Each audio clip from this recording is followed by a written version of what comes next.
सुप्रभात प्यारे बच्चों, हिंदी कक्षा में आपका स्वागत है। आज हम पाठ 8 नई दिवाली के प्रश्न उत्तर लिखेंगे व समझेंगे। प्रश्न 1। रात को नमन जब घर पहुंचा तो पड़ोसी ने क्या बताया? रात को जब नमन दिवाली मनाकर अपने दोस्तों के साथ घर आया था तब पड़ोसी ने उन्हें क्या बताया था? रात को जब नमन घर पहुंचा तो पड़ोसी ने उसे बताया कि उसके पापा अस्पताल में भर्ती हैं। क्या बताया था पड़ोसी ने? कि उनके पापा अस्पताल में भर्ती हैं। प्रश्न 2। अस्पताल में पहुंचकर नमन ने क्या देखा? अस्पताल पहुंचकर नमन ने क्या देखा? नमन ने देखा कि उसके पापा के शरीर पर बहुत सी पट्टियां बंधी हुई हैं और उनके पैर पर प्लास्टर भी लगा हुआ है। जैसे ही नमन अस्पताल पहुंचा, उसने देखा कि उसके पापा के शरीर पर पट्टियां बंधी हुई हैं। क्यों बंधी थी उनके शरीर पर पट्टियां? क्योंकि उनका एक्सीडेंट हुआ था। स्कूटर जाकर उनका बिजली के खंभे से टकराया, जिसकी वजह से उनकी शरीर पर बहुत सी चोटें आई और उनकी पैर की हड्डी भी टूट गई थी, जिसकी वजह से उन्हें शरीर पर पट्टियां बांधनी पड़ी और पैर पर प्लास्टर लगाया गया। प्लास्टर क्या होता है? जब शरीर में किसी भाग की कोई हड्डी टूट जाती है, उसको जोड़ने के लिए प्लास्टर का सहारा लिया जाता है, मतलब प्लास्टर लगाया जाता है।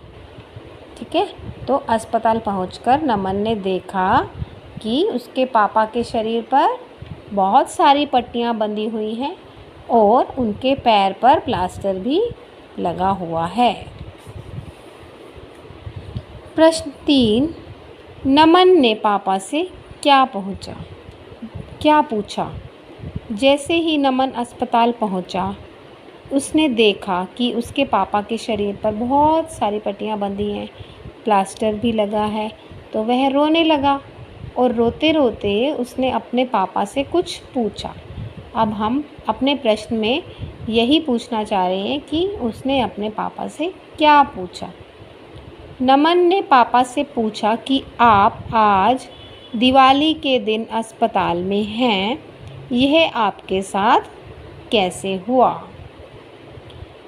नमन ज़ोर से रोने लगा और जैसे उसने अपने पापा को देखा कि उनके शरीर पर पट्टियां हैं, तो उसने पापा से लिपटकर पूछा कि दिवाली तो खुशियों का त्यौहार है, आज के दिन तो सब खुशियां मनाते हैं, आप आज दिवाली के दिन यहाँ अस्पताल में हैं, यह आपके साथ कैसे हुआ? ठीक है, वह पूछने लगा कि ये सब कैसे हो गया आपके साथ। ठीक है, पर सच बात तो यह है, जब उसे पता चला तो उसे अपने ऊपर और भी क्रोध आया। क्यों आया क्रोध? जैसे उसे पता चला कि ये सब चोटें उनके पापा को उन्हीं की वजह से, उसके और उसके दोस्तों की वजह से लगी हैं, तो उसे और भी पश्चाताप हुआ। वह और भी पछताने लगा कि हमारे कारण मेरे पापा को बहुत चोटें लग गई। दिवाली के दिन उन्हें अस्पताल में आना पड़ गया। दिवाली के दिन तो सब अपने घरों में रहते हैं, मस्ती करते हैं, त्यौहार मनाते हैं, मिठाई खाते हैं, एक दूसरे के घर जाते, सब करते हैं, पर आप तो आज के दिन अस्पताल में हैं, ये सब कैसे हुआ आपके साथ?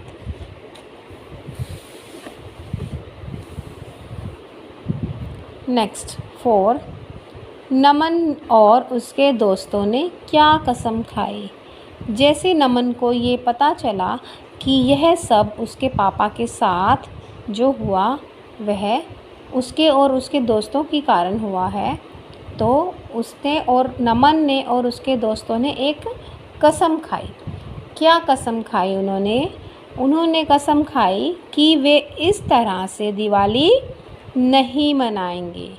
इस तरह से मतलब कि इस तरह से दिवाली नहीं मनाएंगे कि ऐसे छुप के आप कहीं किसी भी बिल्डिंग पर छुप के आप ऊपर से किसी को पटाखे की लड़ी फेंक देते हो, या उसके ऊपर भी गिर सकती है, उनके कपड़ों में भी आग लग सकती थी, ठीक है, उन्हें चोट भी लग गई। नमन और उसके दोस्तों की वजह से ही तो लगी ना, जब उन्होंने पटाखों की लड़ी ऊपर से फेंक दी, उनके स्कूटर का बैलेंस ख़राब हो गया और उनका एक्सीडेंट हो गया, ठीक है। तो नमन और उसके दोस्तों को बहुत पछतावा हुआ, उन्हें लगा कि हमें ऐसा नहीं करना चाहिए था। जब वही बात है, जब किसी पर खुद पर जो चीज़ बीतती है तब उन्हें एहसास होता है कि किसी और पर भी ऐसे ही दिक्कत होती है, ऐसे ही उसे परेशानी होती है, ठीक है। तो उन्होंने कसम खाई कि आज के बाद हम ऐसी दिवाली नहीं मनाएंगे कि जिससे किसी और को कोई परेशानी हो, ठीक है, जिससे किसी को कोई नुकसान हो, ठीक है। प्यार से सब मिठाई खाओ, सारी चीज़ करो, पर इस तरह से किसी को परेशान करके वो दिवाली नहीं मनाएंगे। प्रश्न 5, इस कहानी से आपको क्या सीख मिलती है? क्या सीखने को मिला आपको इस कहानी से? इस कहानी से हमें यह सीख मिलती है कि हमें कोई भी ऐसा काम नहीं करना चाहिए जिससे दूसरों को परेशानी हो। दूसरों को कोई भी परेशानी देकर हमें काम नहीं करना चाहिए। जैसे बच्चों की तो शरारत हो गई, और नमन के पापा को देखो कितनी पट्टियाँ भी आई, उनके पैर में प्लास्टर भी लगा, दिवाली के दिन उन्हें अस्पताल में भी रहना पड़ा। तो अगर बच्चे उनके साथ ऐसे नहीं करते तो वो खुशी खुशी अपने साथ अपने घर अपने परिवार में रहकर दिवाली मनाते, थोड़े ना ही वो अस्पताल जाते। तो हमें यह सीखने को मिला कि हम अपने मज़े के लिए, थोड़े से अपने मज़े के लिए हम किसी को परेशानी में डालकर कोई काम नहीं करेंगे जिससे दूसरों को कोई दुख हो, परेशानी हो। तो हमें अपने खुशियों के साथ साथ दूसरों की परेशानी को भी ध्यान में रखते हुए त्यौहार मनाना चाहिए।